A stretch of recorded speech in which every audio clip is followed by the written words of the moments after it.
Minasan konnichiwa. Not too long ago, I got a chance to go back to Okinawa, visit some really good friends, my family, and make a lot of new friends too, if any of you guys are watching. Hey guys. While I was out there, I saw a really interesting mouse that I wanted to try and do a review on, and I was able to get my hands on it. This is the Elecom V Custom Pro. This is very interesting because it actually comes packed with two sensors. It has its optical sensor, the 3395, as well as a liftoff distance sensor, the little D sensor right there. This is a very interesting idea because it takes the burden of calculating the liftoff distance from the 3395 and dedicates it to a separate sensor. In practice, it works very well on soft surfaces. It is definitely very close, or at least as practically close to zero as you can get, less than 1 CD. However, one thing to note is that if you use hard mousepad surfaces such as glass, anything other than the maximum liftoff distance will not work with this mouse. So if you're using a cloth mousepad, it will work great with that low liftoff distance, but if you're using a glass pad, any kind of hard pad, you're gonna have to set the liftoff distance to the maximum. Otherwise, the 3395 sensor works very well, very accurate. You can see on the curve that there is a little bit of variance at the very fastest part of a large, fast swipe. However, everything else is very steady, it looks good, and in-game, it feels very accurate. The other interesting thing that this mouse does is it's using magnetic switches, kind of like the SteelSeries Prime. They're rated for 100 million clicks, so they will last a very long time. But it doesn't feel at all like the SteelSeries Prime. The Prime had a very heavy tactile feel to the click, and it was very loud. This, on the other hand, is actually very mute by comparison, and it also has a very flat tactility to it.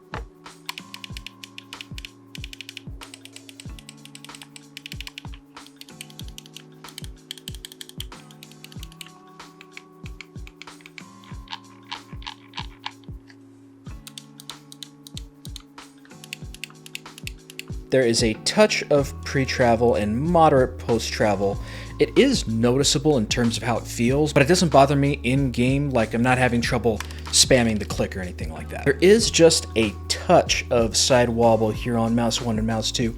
However, in play, it's not really going to wobble for you at all. The side buttons here feel good. They are positioned fairly far forward on the mouse, so it kind of encourages a little bit more of a forward position grip. There's very minimal pre-travel, a moderate amount of post-travel, but these feel very good. The scroll wheel is actually really nice. The tensioning is very good, and the steps are very well defined, and that scroll click is just a little bit heavy, but it feels really nice. You're not going to accidentally click it while you're scrolling. There are also 2 DPI buttons on the top of the mouse here. I found that they didn't really get in the way during use, and they are reprogrammable along with all the other buttons on the mouse. Build quality is very good. There's no flex anywhere on the entire mouse. However, one thing I did notice is if I squeeze on the bottom of the mouse, there's a little bit of creaking that happens, but there's not really any flex that I can see. So the build quality is really good, a little bit of creaking, but it feels very good in hand. The coating is a matte coating, but it is a little bit slippery. It's not particularly grippy. If you're someone that has very sweaty hands, the bare mouse might present a problem for you. Personally, it feels perfectly fine for me. However, they do include grip tape for the entire mouse, the clicks, the rear, the sides, pretty much the whole mouse you can cover up with grip tape if you want, and it's included in the box. This also has some very interesting solutions for the skates. It comes default with these dots, and with that setup, it is very, very fast. However, if you want, you can use these guys. These come in the box. You can add these to the mouse to increase your control, and also it also increases the consistency of the glide by a little bit. Not only do they include those extra larger glides, they also include a full extra set for when your glides run out or burn down. Battery life is pretty good. I got 6-7 days out of the mouse with consistent use without having to charge. And this mouse is a little bit on the heavier side. It's 75 grams. This is a really far forward with the weight balance of the mouse. If I hold back here where the true, middle is, it really is pretty forward heavy. However, one thing to consider is because of that forward grip, because of how the side buttons are, it really doesn't feel too bad. If you're someone that's really sensitive to the weight position on the mouse, it may bother you, but for me personally, because of that forward grip, it actually ends up feeling pretty good in use. All right, let's get to giving the V Custom Pro a gecko grade. Starting off with gaming, I'm going to give it a 7 out of 10. The weight balance may be an issue for some. Personally, I actually don't think it's too heavy at 75 grams. I still did take a little bit off because of the weight. I know a lot of you guys really like those low weights. And when it comes to the weight balance, because of how the mouse kind of guides your hand more forward onto the mouse, it really feels pretty good. I don't notice it feeling like too wonky with a forward weight. It feels well balanced, especially with a claw grip. And if you're someone that really wants the absolute minimum liftoff distance, this is really the mouse for you with that dedicated liftoff distance sensor. Now, the shape of this mouse is very interesting. If you compare it to a G Pro, that top half looks super similar.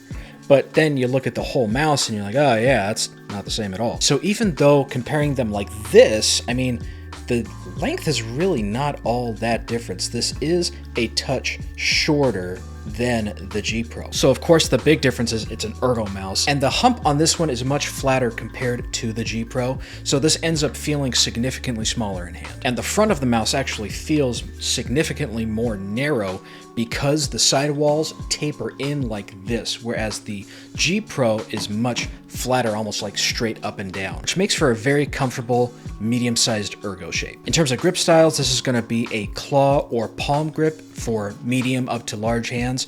For small hands, you're probably going to be palm gripping this mouse. Next, for everyday use, this mouse gets an 8 out of 10, and part of that is because of, again, the shape.